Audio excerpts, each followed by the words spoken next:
as a lead singer. We got signed to a record company, traveled Europe, a little bit in the States, Canada, coast to coast a bunch of times. And then I had a large hiatus for quite a while. And I'm back at it again full time.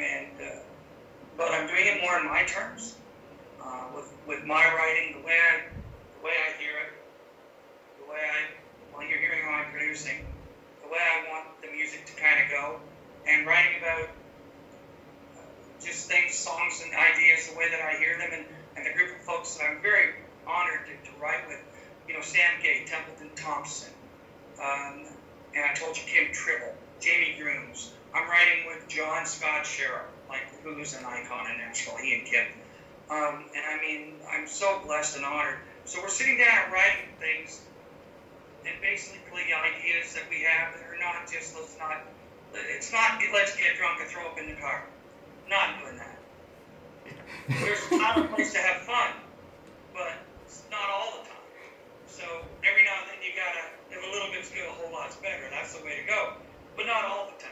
I got to agree with you. No, I wouldn't want to do that in the car either, or anybody else having it in my car. My goodness, you would never hear the end of it if that happened. But having said that, my friend, I feel that it's not going to be too far away before you're actually performing on stages like the Grand Ole Opry. Have you been there yet?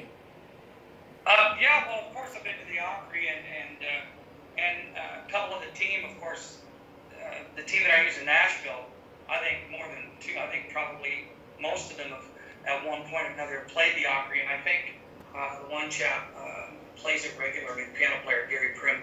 I think he's one of the guys in rotation on piano.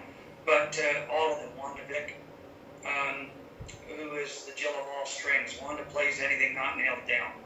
And so there's a lot of the team that I play with down south that played at the Opry, I'm sure. Yeah, I have a favourite place, and it's just behind that curtain. Where that little walkway is, that's my favourite place. I can stand there for years, to be honest, and just breathe in the ambience of the place, knowing who's walked that little walkway. That's my little favourite place. It's like that. And another place like that, I haven't been there. Last year, we got over to Sun Studios in Memphis. And Sun Studios, we did the tour, and to be honest, I wasn't blown away by the tour. I mean, it's not what I was kind of looking for. And there was about 40 people crowded into these little rooms, of course, and they walked through. But at the end of the tour, the guy that runs the place, Clem, is sitting at the desk, and I realized that I'm standing in the big room by myself, where all the magic was made. And I'm telling you, the hairs in the back of my neck were standing up, every hair on my arms. I mean, just, you can feel it. And I looked down, and I was standing on a green X that had been there forever. And that's where, Elvis stood, and Johnny Cash stood, when they did their vocals, and it just is astounding. And so that's one place I'm going to record. I'm going to go in and write with a couple of my friends down there. We're probably going to do a live video of the whole event. We're going to actually sit there and write. When we're done writing, we're going to press the go button, and we're going to record the song there. Well, please put us on your mailing list with that, because we would be very honoured to have a look at that and watch you in process with absolute professionals like what you're telling me. We would love to be able to follow that. Having said that, though, we also would love to be able to get our fans to be able to contact you, and we've had a number of people, believe me, we have had so many emails saying, please, how do we get hold of Dan? Is he on Facebook? Is he on Twitter? Is he on Instagram? And does he respond? Yes, actually, I do, and I probably get back to just about everybody that I can. It's getting busier and busier, and Pinky's helping me with that one a lot too. But yeah, I do respond, and I do read everything, and I do look at everything. And the best way to get the music itself after that is there's a website called CD Baby, I'm not sure if you've heard of that. Yep. And you can go to my website. You can go to my website, www.danwashburn.ca, and it'll give you a link how to get the music for the day if you want to, because everybody's streaming and downloading music these days now, right? Hard copies are available too, but they're fading, and the streaming is coming online. I'm getting thousands and thousands of streams going on now, so it's kind of cool what's happening. Nice. And, I mean, you song that you like, just the one. You don't have to buy the whole album if you don't want, or one or two. And I think they're like 99 cents, you know. Exactly, and strange that you should say about technology. Here at Galaxy, from time to time, we actually work with the local college, and we get a couple of students in that we train because that's what they want as a career, if you know what I mean. So we like to be able to keep our hand in to the future of radio. And we had a young fella in yesterday. He spoke to me like he remembered what CDs were, and it was like, really? They're a thing of the past? Yeah, nothing... I remember I was looking around the garage the other day and I found an old box, and there was 10 cassettes from a band I was in back in the 90s. And there was 10 cassettes sitting there unopened. And did you still have something to play them on?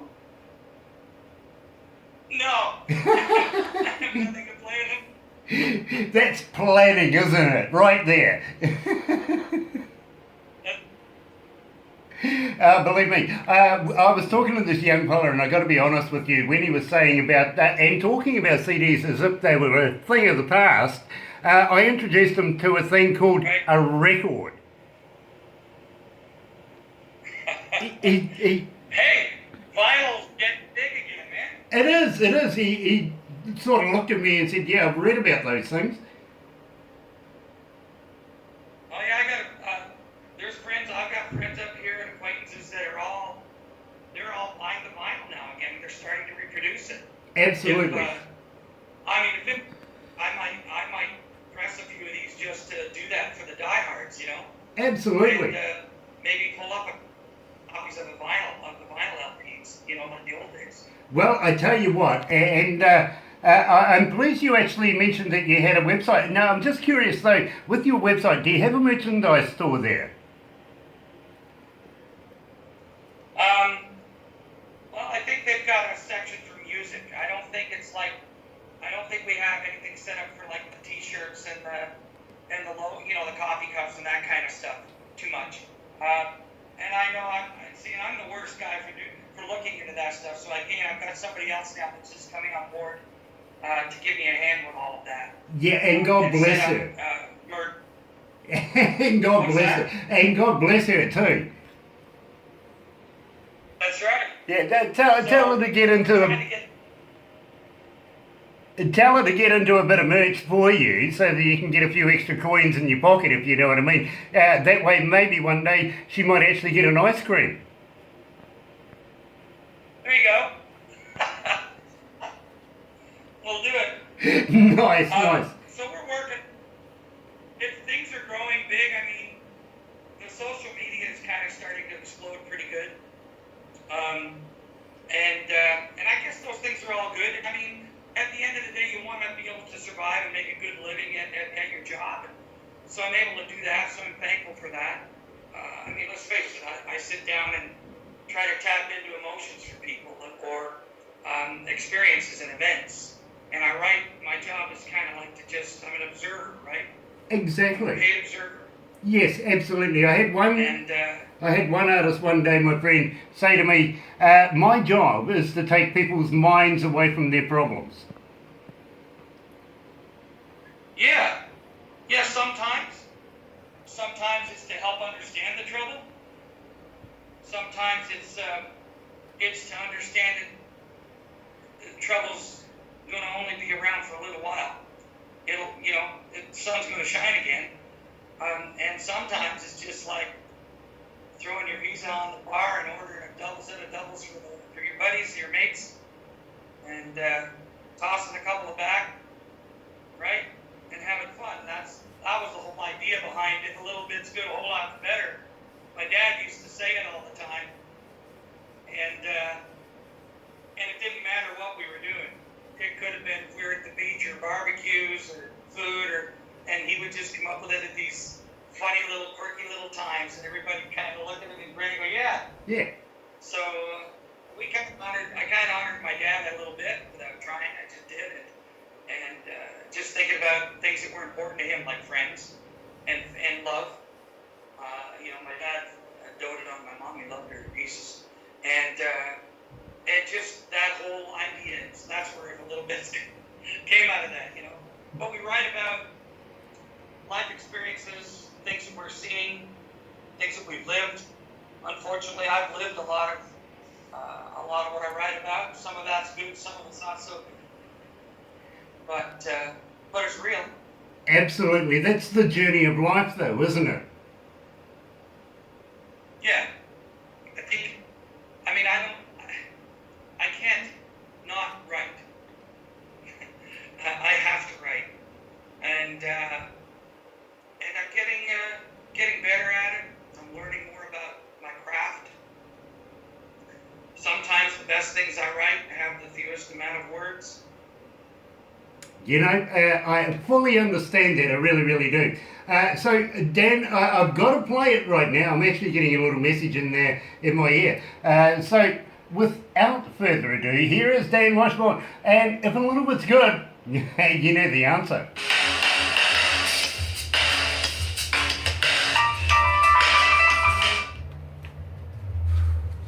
Dan reminds me a lot of Tommy Steele.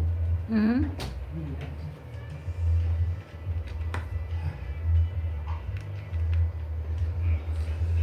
You okay there, my bro?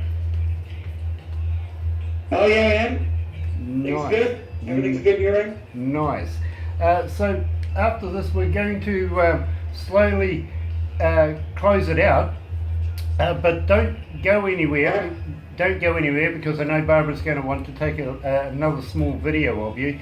That way we can put it up on our website because literally, my bro, we may have anything between 3 and 9 million people come or go per hour, but they don't just listen to the radio, they get snoopy and go through our website and everything as well, so they have a good look around. So it's always nice to have an artist up there that can be recognised.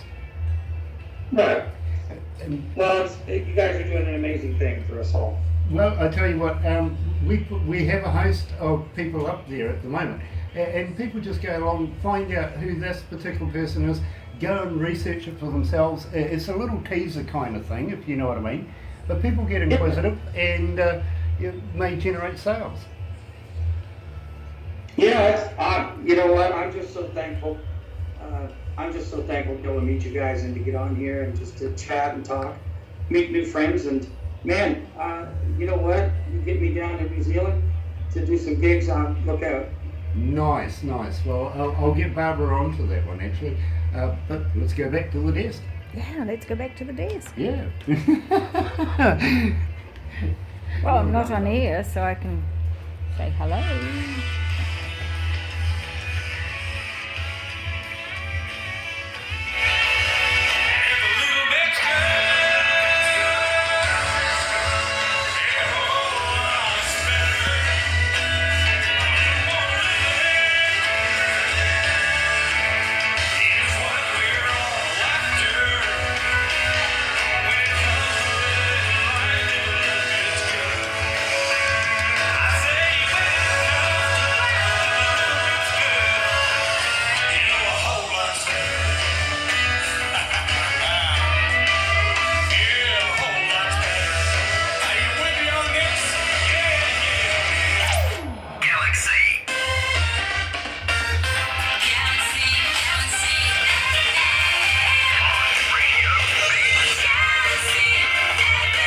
That's right, you're right here at Galaxy 107 FM. It is 8 away from 12 o'clock, 15 degrees. We've gone over our high. Go and buy yourself an ice cream because I absolutely didn't think we were going to get there. Friday, July 27th, TGIF, by the way, and joined coming out of Canada themselves is, of course, our feature artist today, Dan Washburn. And Dan, it's been an absolute pleasure talking to you, and would absolutely love to have you and your wonderful family down here in New Zealand to have a few shows. Maybe we can tie something together where we can get you into Australia as well. Grant, I would love that. Welcome the opportunity to get down there. I just, like I said, it's been on our bucket list to get to that part of the world. My family and Noah would, I know would love the trip. So. Nice.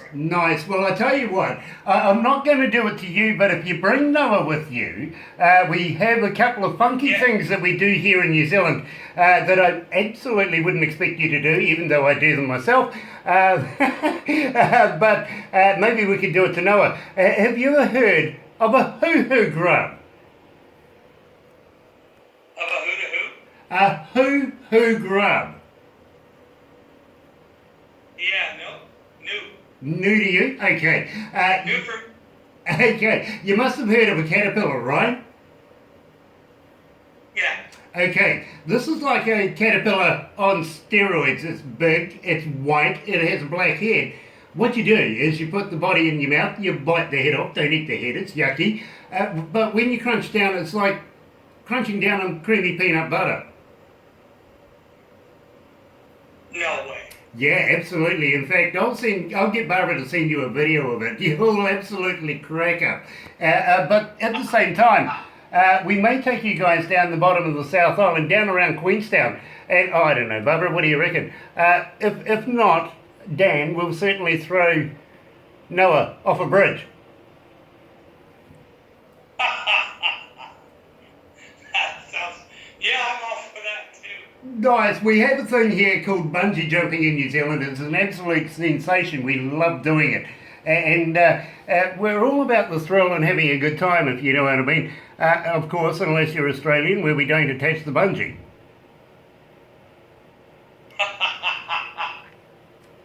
No worries. But, Sure. No, I might want to do that. well, I tell you what, if he's into something like that, I am a member of the Skydivers Club locally at Rotorua, which is just a few kilometres away from us. He's more than welcome to come and have a jump with me as well. Man, now you're talking my stuff too. That's something that's been on my bucket list. I was a hobby flyer. I used to fly pucker cups back in the day, and I didn't quite finish my license. I wish I had. Absolutely. Well, I actually do have a license for both fixed wing and for rotor as well. So I'm quite versed in the air as much as I am on the ground and in the sea. Nice. Now that's kind of exciting for me. I miss flying. I used to do a lot of flying and really enjoy something I did with my dad. We went up together and we took lessons for a couple of years. And I was just I did my ground school as well. So I just didn't quite finish the last few hours. Well, I can recommend literally giving it another go. I got to be honest with you, my father got me into flying planes literally because he didn't want to pay for a crop duster. Well, how'd that work out? Not bad, actually. I didn't crash a single plane to his disgust, but, I got the job done as well. Nice. Well, I think that's awesome. And you've been flying for how long now, Grant? Ever since I was about 14, to be quite honest with you. Wow. Okay, I'm impressed. That's very cool. Yeah, believe me, it was something that you've heard the term duck to water. Well, one of those things that I just absolutely took to straight away and never wanted to give it up. Yeah, I liked it. I just ran out. There was just too much month at the end of the money. Believe me, I know that feeling. I really, really do. But having said that too, there was a number of years there where I actually took part in gliding and absolutely just loved that, if you know what I mean. Just the freedom of gliding away from a motorized vehicle. I have a mate up here who's a glider pilot, and he's got a fixed wing since. got his pilot license at 16 here. He was young, and then he got his fixed wing, I think, like within a year or something after that, not long. Believe me, he sounds like a man after my own heart, to be very honest with you, because that is quite a secret love of mine, is getting my feet in the air as much as possible and getting my heads in the clouds. Yeah, I love it. I miss it. Now, having said that, I'm flying on Monday, but it's just not quite the same in a jet with, 50 or 60 of your people sitting beside you. It's just not the same as getting up in a four-seater. Exactly, absolutely. I absolutely love the Cessnas and light aircraft compared to the commercial, because basically you're in the driver's seat. You can do it yourself, whereas commercial, well, they kind of frown on people wanting to come along and ask for the keys. And you can set them down just about anywhere if you had to. Yeah, absolutely. Yep, absolutely. You got you. Well, there has actually been a time where I've had to settle a Cessna on a beach. Yep. I knew a guy that set a Cessna down right on the road, on a little 2-lane road. Paid. The engine went out. He couldn't get it restarted, and he was only at about 5,000 feet, so he saw a straight stretch up ahead, and he timed it in between cars, and he came in and set it down on the road. And they watched them coming in, and they all, everything worked out good. They loaded the thing up and drove it away. They didn't have a scratch on it. Exactly, but I'll tell you what, if you were a grandma in the car and you're looking in the rear view mirror and a plane coming at you, surely the eggs would pop. Yeah, they interviewed a couple of the drivers. It was in the newspaper, I saw it too. And they just like, one guy said, the car just kind of just drove right over my head in front of me, and I just jammed on the brakes. things you don't see in the car. Exactly. That would be rather amusing. Excuse me. See, I do it in public. Yeah, I don't put myself through that. Now, at the same time, my friend, I'm going to have to close it out right now because Studio B is getting ready to start up.